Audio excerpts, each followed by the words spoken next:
Сәлеметсіңдер ме балалар? Сәлеметсіздер! Бүгінгі біздің сабағымыз табиғатты қорғау біздің міндетіміз деп аталады. Балалар, табиғат дегеніміз не екен білесіңдер ме? Табиғат дегені ол бізді қоршаған орта, балалар?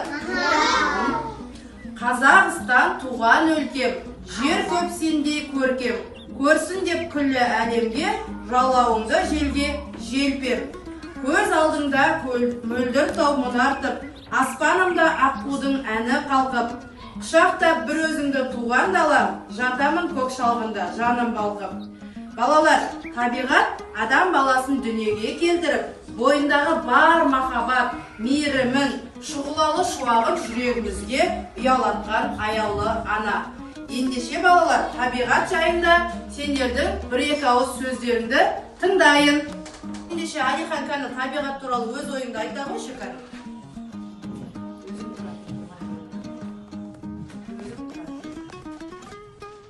Өзің тұратын туған жерінің табиғаты. Ильяс айта қой.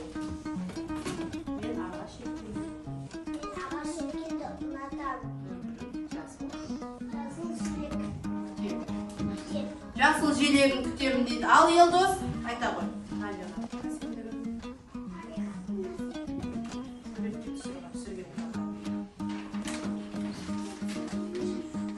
Жарайсыңдар балалар. Әркім өз табиғат туралы өз ойын айтты, Міне, адам мен табиғат егіз.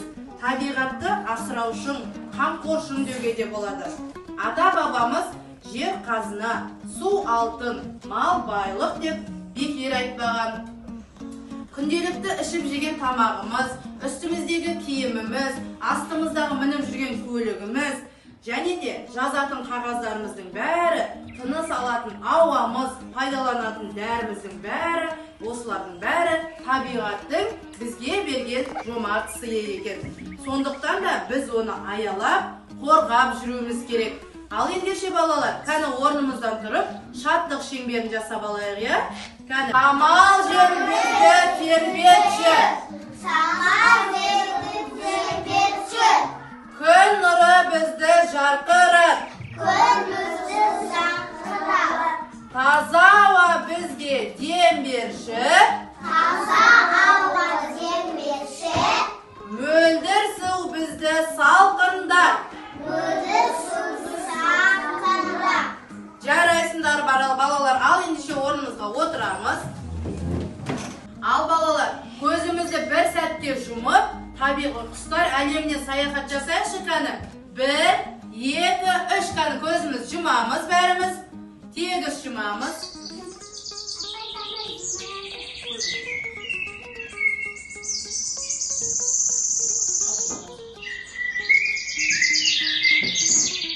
Балалар, ненің дауысын естіп тұрсыңдар?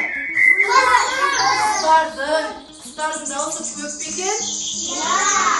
Ал ендеше көзімізді ашамыз кәні. Құстар әлеміне саяхат жасаған ұнады ма? Құстардың дауысы қандай екен? Әсем, тамаша, Ал ендеше балалар, мен сендерге сұрақ қояйын, сендер жауап бересіңдер ме маған? Ал ендеше тыңдаймыз. Құстардың негізгі баспанасы қалай аталады? Ұя деп аталады, дұрыс айтасыңдар.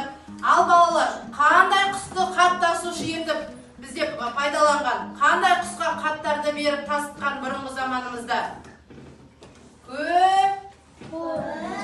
Көгершін, дұрыс айтасыңдар. Ал балалар, қандай құста ұя болмайды екен? Көкек, дұрыс айтасың Ильяс. Ал ендеше балалар, біздің ең киелі құсымызды, ең бағалы құсымыз қандай құс? Адамдар ол құсты аң аулауға пайдаланған. Қыран бүркіт, дұрыс айтасыңдар балалар, өте тамаша. Ал балалар, ендеше мен сендерге алдымызда мынандай ақ қағазбен қараңдар. Мынандай ағаштың бұталарын, ағаштың тамырын және мынау құстардың несі дедік жаңа? Ұясы дедік.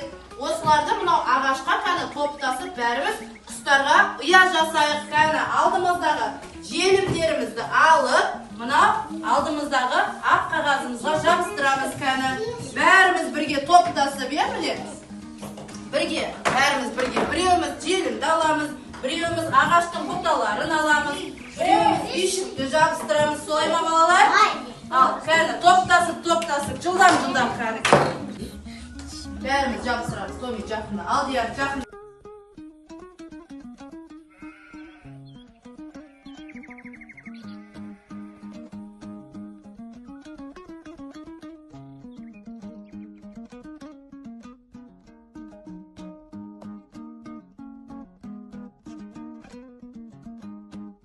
Тамаша балалар, жарайсыңдар.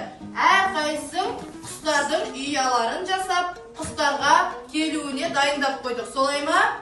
Ал балалар, ендеше қараңдар. Табиғат екіге бөлінер екен. Өлі табиғат және тірі табиғат болып. Өлі табиғат дегеніміз не, білесіңдер ме сендер? Тірі табиғат дегеніміз не? Кім біледі ғаны? Өлі табиғатқа не жатады екен? Тау, тас, күн, бұлт, осының бәрі біздің өлі табиғатқа жатады. Яғни өлі табиғат дегеніміз балалар қозғалмайтын табиғатты нелер құбылыстарын айтамыз, ал тірі табиғатқа бізде жаны бар, қозғалатын, яғни өсетін, жап-жасыл болып жайқалып өсетін ағашымыз, гүліміз, жан-жануарларымыз, осылардың бәрі тірі табиғатқа жатады. Судағы балығымыз, барлығы тірі табиғатқа жатады, балалар. Түсінікті ма? Ал ендеше мен қараңдар, сендермен ойын ойнағым келді де, мен мына тақтаға өлі табиғат және тірі табиғатты жабыстырып қойдым. Осыған сендер мына алдыларымызда тұрған өлі табиғат пен тірі табиғаттың көріністерін осыған жабыстырып шығуымыз керек. Ойнаймыз ба бірге, балалар? Ал ендеше әр топтан бір-бір баладан шығып, мынау алдымызда тұрған суреттерді өлі және тірі табиғатқа бөліп жабыстырамыз. Келе ойындар. Мына мен мұнда қоямын. Осы жерден өлі табиғаттың және тірі табиғаттың несін алып бір-бірлеп жабыстырып шығамыз. Ол қайсы табиғатқа жатады? Дұрыс, өлі табиғатқа жатады. Молодец. Екі қолмен жабыстыра қой. Сен қолындағы қайсы табиғатқа жатады? Өлі ма, тіріге ма? Дауысымыз шығарып айтамыз. Өлі табиғат. Дұрыс. Асылым, тұра Алихан. Асылым, сенің қолындағы былай қараймыз. Сенің қолындағы қандай табиғатқа жатады? Өлі табиғатқа ма, тірі табиғатқа ма? Жабыстыра қой. Алихан, өлі табиғатқа жата ма, жоқ тірі табиғатқа жата ма? Тірі табиғатқадыр. Себебі бұл қозғалады, солай ма? Тамаша, отыра қой. Елдос отыра қой. Келе қой, Тамирис, біреуін аламыз. Ұста, неқа тұра қой. Қолымыздағы ненің суреті? Гүл? Гүлдің суреті. Гүліміз тірі табиғат па, өлі табиғат па? Тірі табиғат, жабыстыра қой. Себебі бұл жерден нәр алып өседі, жайқалып өседі, бұда жаны бар деген сөз. Келе қой, Алтайыз, біреуін ала қой. Жан-жануарларды сурет екен. Жан-жануарлардың өлі табиғат қой, тірі табиғат па, өлі табиғат па? Тірі табиғат. Айтамыз дауысымызды шығарып, Балалар, біз өлі және тірі табиғатпен таныстық, Ал енді табиғатымызда біздің неше мезгілі бар? Неше мезгіліміз бар? 4 мезгіліміз бар, дұрыс айтасыңдар. Олар қандай-қандай? Қыс, көктем, дұрыс айтасыңдар. Жаз және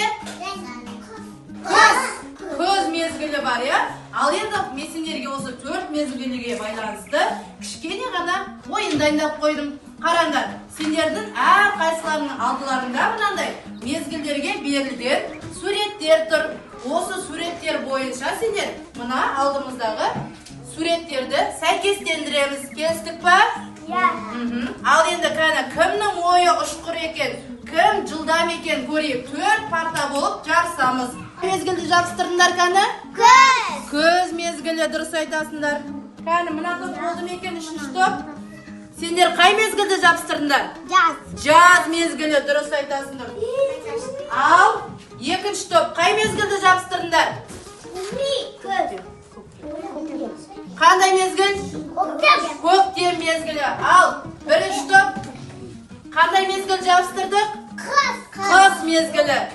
Ал балалар, бүгінгі сабағымыз сендерге ұнады ма? Бүгін қандай тақырыпта сабақ өттік? Қоршаған орта, табиғатымыз туралы білдік, солай ма? Ал Дамир, айта қойшы кәні. Біз табиғатты, қоршаған орта, табиғатымыз туралы сабақ өттік. Оның ішіне не үйрендік? Өлі және тірі табиғат туралы үйрендік, солай ма? Ал Асылым, сен айта қойшы, тағы не туралы үйрендік?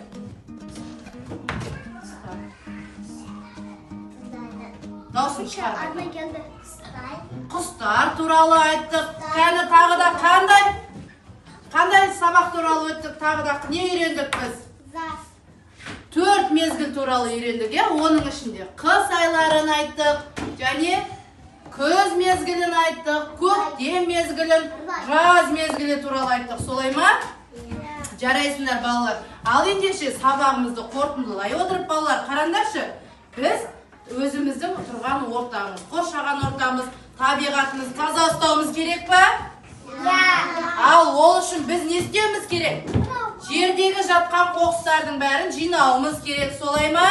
Жерге қоқыс тастауға болады ма? Болмайды. Айналамызды тап-таза ұстауымыз керек. Біз табиғатқа зиянымызды келтірмеуіміз керек, солай ма? Аружан? Солай. Ал ендеше қараңдар. Мен сендерге мына жерге 3 қоқыс жәшігін дайындап қойдым. Бізде көшеде адамдар көптеген жаңа қоқыстарды тастап кетті. Соларды біз бөліп, бұл қоқыстардың бәрін сұрыптап, яғни қағазды қағазға, шыныны шыныға, және пластик қоқыстарымызды пластик жәшікке бөліп салайықшы. Соны ойнаймыз ба балалар? Жерде жатқан қоқыстарымыздың бәрін теріп алып, сұрыптап, әрқайсысын өз жәшігіне салайық. Балалар? Ал ендеше кәні шығамыз бір баладан. Ендеше балалар келіңдер, біз қоқыстарымызды сұрыптап, мына жәшіктерге салайық. Келе ғой, Айкөркем. Ала ғой. Айла, келе ғой. Әр жәшікке өзінің қоқыстарын саламыз. Дұрыс. Келе ғой, Ерсұлтан, келіңдер. Айкөркем ғой. Бара ғой.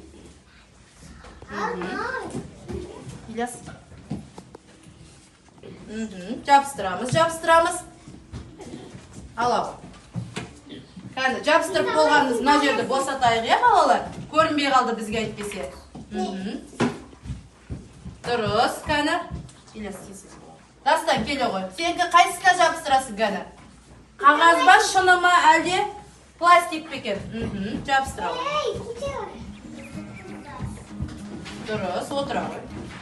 Осымен біздің табиғатты қорғау біздің міндетіміз атты сабағымызды аяқтаймыз. Балалар, біздің табиғат, ол біздің басты тазалық құралымыз. Яғни, көшеде, аулада, ешқандай қоқыс тастамай, табиғатты аялап, тап-таза ұстауымыз керек. Келістік пе, балалар? Ал ендеше, балалар, сау болыңдар. Рахмет сендерге.